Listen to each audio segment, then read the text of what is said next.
Karbinglo Autonomous Council EM Anparta MLA Lunsing Teron ahinpen Kesodet Abangphi Sangpi ka Tissopi aphan kerap kapajir.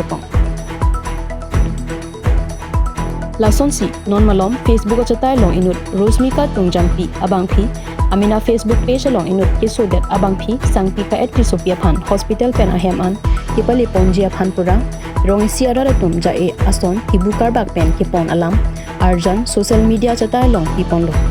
bangso social media long pen Karbinglo Autonomous Council EM Anparta MLA Lunsing Teron theklong si alang lilong psychic leng kedam kacharab dun Lunsing Teron strong IT cell team satuma phan pin khat ponsi Kesodet Abangphi aphan kerap kapajir damji aphan lamtoy pipon bangso lamtoy kipipona teng pensi Lunsing Teron strong IT cells team satum pen Kesodet Abangphi long an pali damsi kerap kapajir dam